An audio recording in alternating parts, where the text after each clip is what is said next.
দেখুন এই দৃশ্যটা কেমন হবে তার একটু জান্নাতীদের অবস্থা বিবরণ দিলেই বুঝতে পারবেন। আল্লাহ রাসূল সাল্লাল্লাহু আলাইহি ওয়াসাল্লাম বলছেন, আখিরু মান ইয়াদখুলুল জান্নাহ, সর্বশেষ, সহিহ মুসলিমের হাদিস, সহিহ বুখারীতেও এসেছে, সর্বশেষ যে ব্যক্তি জান্নাতে প্রবেশ করবে, রাজুলুন ইয়ামশি মাররাতান ওয়া ইয়াকবু মাররাতান, ওই ব্যক্তি, যে ব্যক্তি একবার হাঁটবে, একবার হামাগুড়ি দিবে, একবার হাঁটবে, একবার হামাগুড়ি দিবে, এভাবে জান্নাত থেকে, জাহান্নাম থেকে তাকে বের হওয়ার আল্লাহ তাআলা অনুমতি দিবেন। যখন হাঁটতে যাবে, হাঁটতে গেলেই পিছন থেকে আগুনে গ্রাস করবে, আবার ধাবাস করে পড়ে যাবে, যখন পড়ে যাবে আবার সে পড়ে গেলেও সে থেমে থাকবে না, যে কোনো মূল্যে তাকে জাহান্নামের গেট থেকে বের হতে হবে। এজন্য হামাগুড়ি দিয়ে হাতের ওপর ভর করে সে হাঁটতে থাকবে। এভাবে হাঁটতে হাঁটতে শেষ পর্যন্ত জাহান্নাম থেকে বের হয়ে যাবে। জাহান্নাম থেকে বের হয়ে যাওয়ার পরে সে জাহান্নামের দিকে এভাবে পিছনে তাকাবে আর বলবে, তাবারাকাল্লাযী নাজ্জানি মিনক, ওই আল্লাহর বরকতময়, ওই আল্লাহ বরকতময়, যে আল্লাহ তাআলা তোমার থেকে আমাকে মুক্তি দিয়েছে, ওই আল্লাহ সুবহানাহু ওয়া তাআলা বরকতময়। পৃথিবীতে বরকতের মালিক কে? পৃথিবীতে আর কেউ বরকতের অধিকারী হতে পারে? অনেক ওলামাদের নামের শেষে লেখা থাকে কি, দামাত বারাকাতুহু, তার বরকত স্থায়িত্ব লাভ করুক। অর্থাৎ হুজুর সাহেব হয়ে গেছেন, আলেম হয়ে গেছেন বরকতময়। এটি শিরকি আকীদা। এই আকীদা থেকে আহলুল হাদিসদের বের হয়ে আসতে হবে।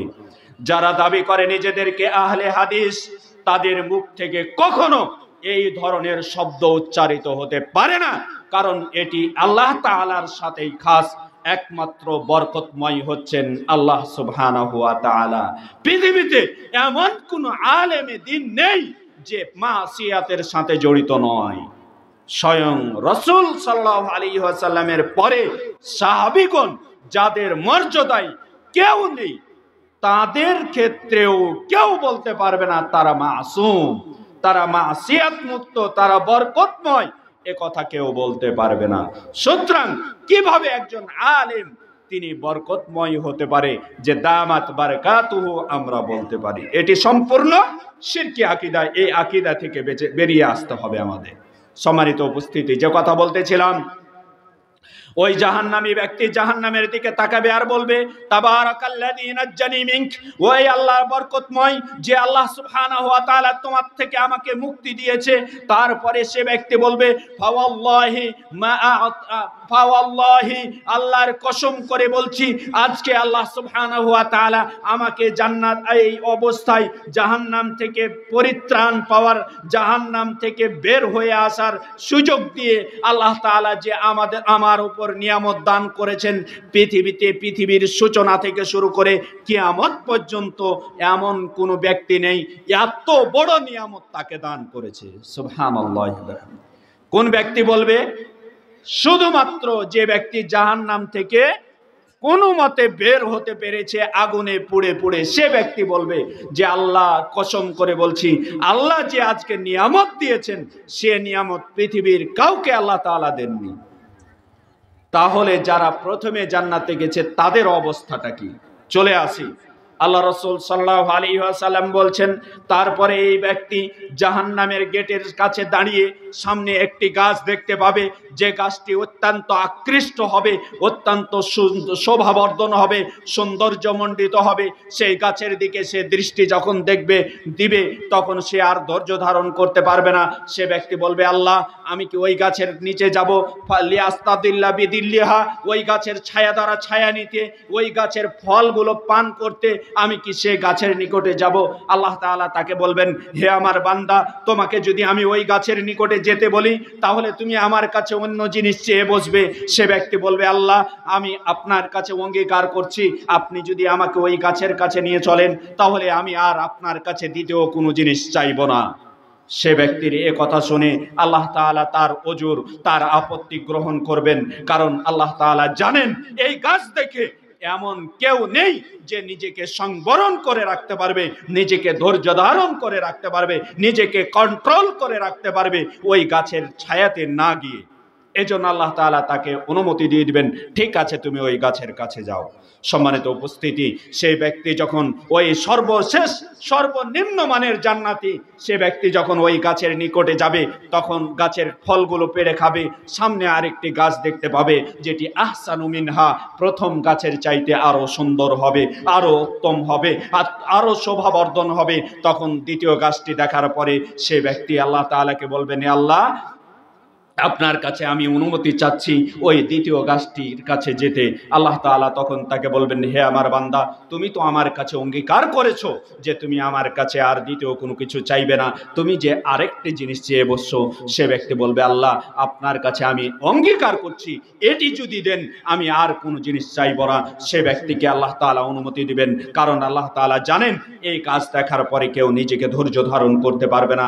তখন তাকে আবার দ্বিতীয় গাছটির কাছে যাওয়ার অনুমতি দিবেন।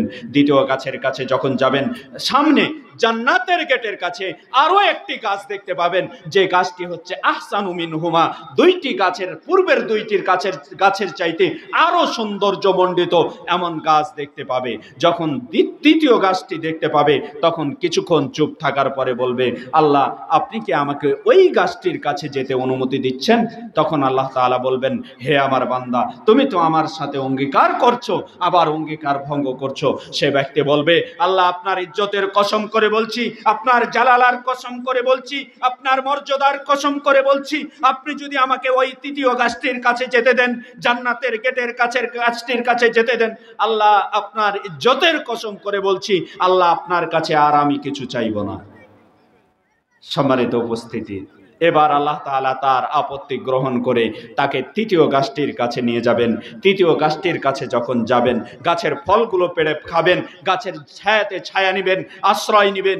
এরপরে সে জান্নাতের গুনগুন গুনগুন আওয়াজ শুনতে পাবে। জান্নাতীদের আওয়াজগুলো তার কানে ভেসে আসবে।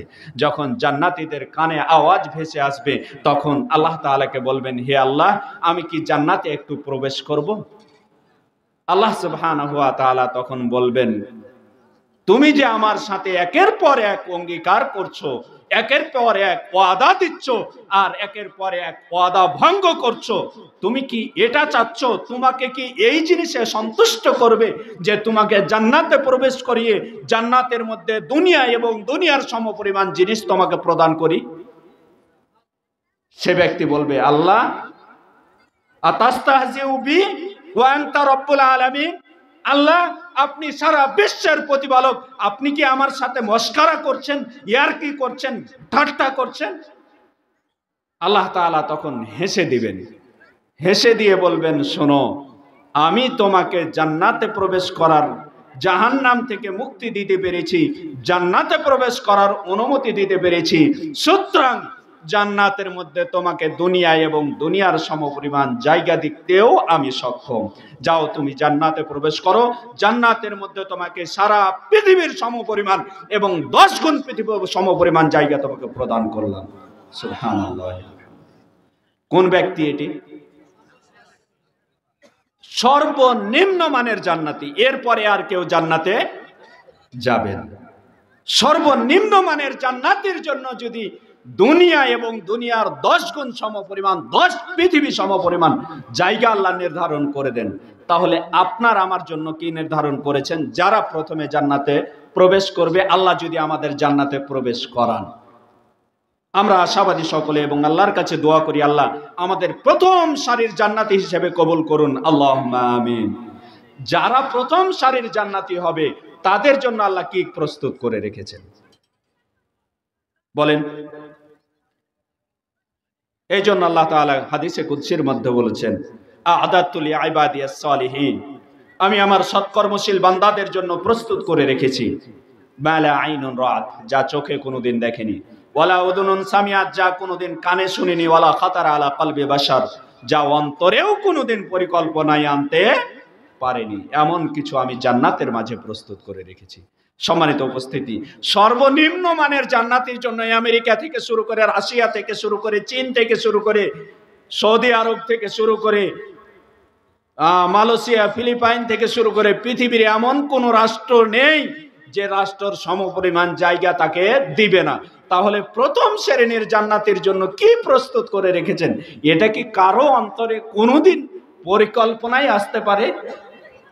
আজকে সারা বাংলাদেশ, আজকে যখন আমরা রাজশাহী থেকে রওনা দিয়েছি, আসবো আপনাদের আল জামিয়া সালাফিয়ার ময়দানে, ময়মনসিংহের ময়দানে, এই ময়দানে আসতে আমাদের 300 কিলোমিটার, প্রায় 300 কিলোমিটার পথ অতিক্রম করে আসতে হয়েছে, পাড়ি দিয়ে আসতে হয়েছে। এই পথ আসতে গিয়েই আমরা বিরক্তিবোধ চলে এসেছে আমাদের।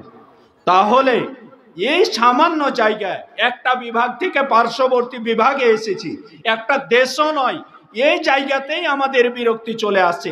জান্নাতের মধ্যে সারা পৃথিবীর সমপরিমাণ জায়গা যখন হবে, তখন আমার জন্য কি হবে? সম্মানিত উপস্থিতি, এটি কাদের জন্য রয়েছে? যারা ইহসান করে, সৎ ব্যবহার করে, তাদের জন্য। এবং আরো জিয়াদা রয়েছে। সর্বনিম্ন মানের জান্নাতের জন্য এটা যখন হবে যে জান্নাতে দুনিয়া এবং দুনিয়ার 10 গুণ সমপরিমাণ জায়গা, এই জান্নাতের চাই, এই জান্নাতে এত নিয়ামত ভোগ করার পরেও